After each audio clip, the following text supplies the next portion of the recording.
Now, Game 71 is a game called Pandemic Rapid Response. This is a real-time game in which you and your team are trying to deliver resources across the world to those trying to eradicate the pandemic. This game is a real-time game in which it took us 15 minutes per play. First thing is that with it being a real-time game, I want to be involved the entire time.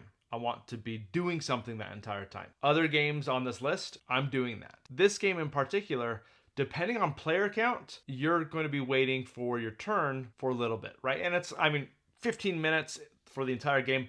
It's not like you're waiting a long time for your turn, but having been used to other real-time games in which I am actively participating the entire time, this one, as time went on, became less enjoyable for me. I've played this game at 2, 3, and 4 player counts.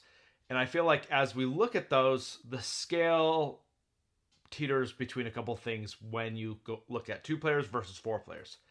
Now, if we look at 2 players, your turns are going to be relatively quick, right? You're not going to be waiting a lot of time between your turns.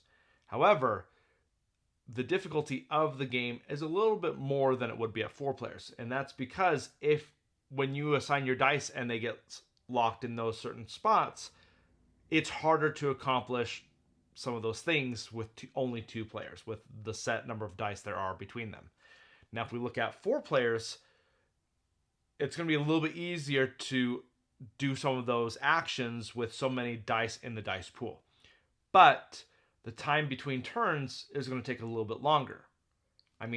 15 minutes per play, it's not like it's going to take a long time between your turns, but that's kind of the scale that we're working with here.